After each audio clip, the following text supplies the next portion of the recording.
Haven't done one of these in a minute, but let's play what Kevin Hart said. We're going to address 3 different things. He talked about the Heartbeat Productions. He talked about the roast on Netflix, and among, other things about him doing, more for the culture than anybody. So let's play some of the clips from the Breakfast Club. Let's talk about this.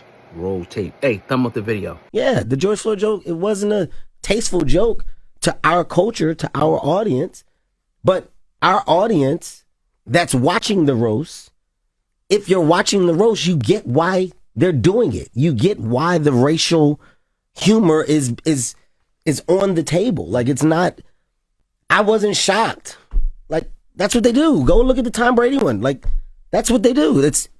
It happens every year when they do a roast. It's not new. This isn't it's not a new agenda. It's not a new approach to comedy. Do you feel like Tony Hinchcliffe went too far when he made that joke about George Floyd? It's Tony Hinchcliffe. Yeah. Like, I don't expect less. I don't expect more. I feel like you're saying going too far is the point. I don't know if it words in your Yes, mouth, I mean, that's why you're there. Mm-hmm. And I hate to say this, but I'm going to, because we're being honest. People are talking about that joke. Talk about his set. Tony Hinchcliffe. Listening to y'all talk, a lot of this is like people putting responsibility on y'all because y'all are black men doing very, really well in a space. How much of that responsibility Kevin or Char? How much of the responsibility do you feel like you actually have to lean into because people are like, you're the gatekeeper because you're so big at what you're doing and you're also black for us?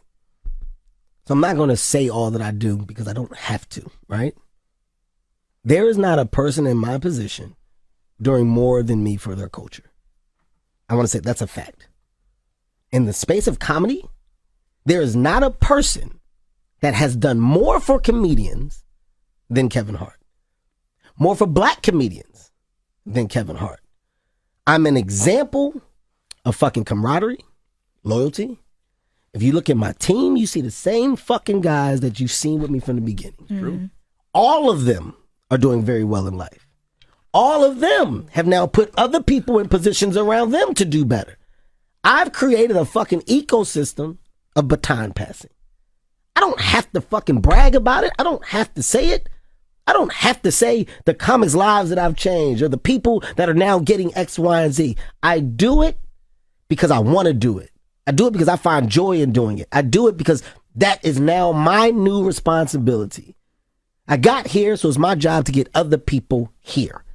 And if you really go down that fucking tree of people that Kevin has reached out to, helped, been there for, created platforms, you go look, just go do your research.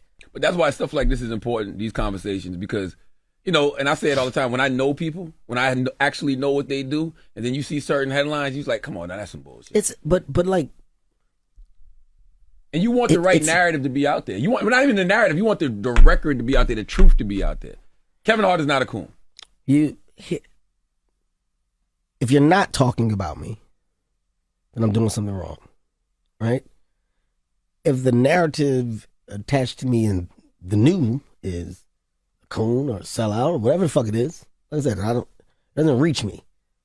So whatever it is, I'm unaware because when I go out to do whatever it is I'm doing, it's love. Yeah. So if you go and you want to search, well, you're going to find everything you're searching for. You want to know who you are?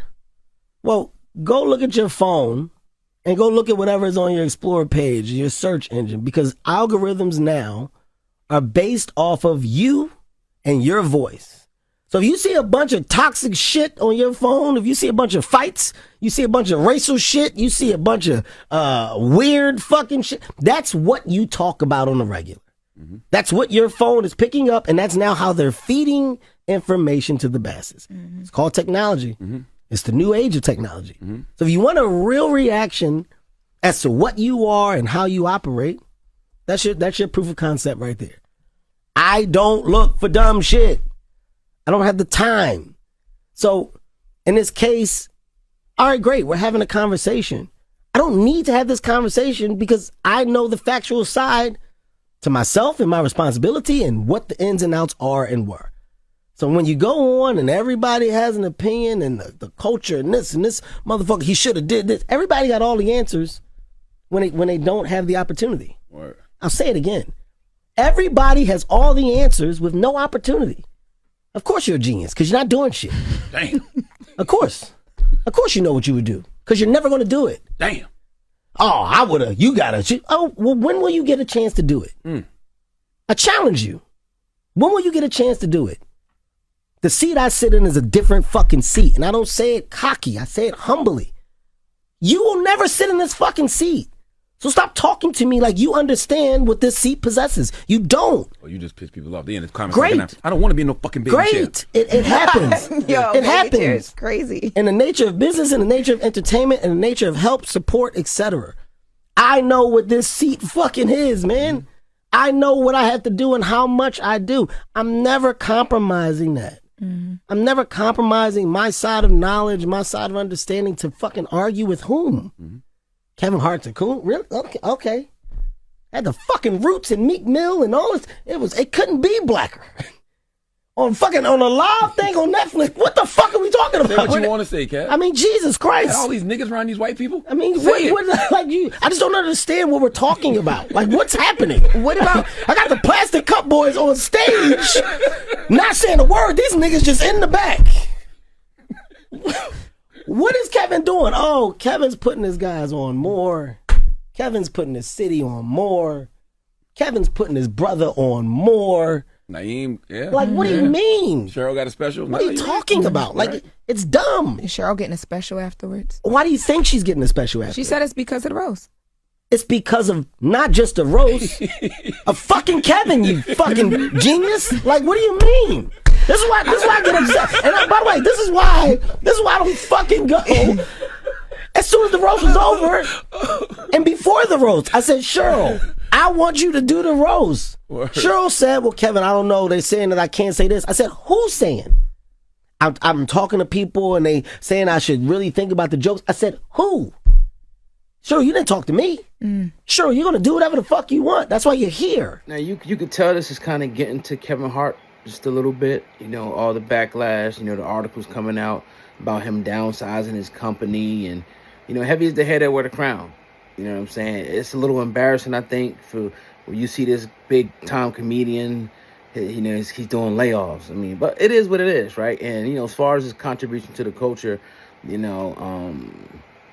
maybe you should have said those things, but then again, I understand, too. Like, sometimes you ain't got to feed, what the people want. But just remember, the position that you're in, you're going to have people that are going to come at you. You're going to have people that want your spot. You're going to have people that are going to scrutinize if you fart the wrong way, if you look the wrong way, if you wake up on the wrong side of the bed, you're going to be under heavy scrutiny. So a lot of people, I was reading comments, they were like, I don't like Kevin Hart no more. He's a little arrogant. He just a little bobber right now. That's all. It's getting to him a little bit, right? But real business people know you're going to go through some rough times. You're going to struggle, it's about how you pivot, how you, adjust to what's going on in the market. So shout out to Kevin Hart. Shout out to the interview on the Breakfast Club. Definitely needed. As far as the joke thing, I mean, that's a whole nother topic. We got to do that on another day on the podcast because I don't agree with everything, but we'll get to it. So we'll talk about that later this week.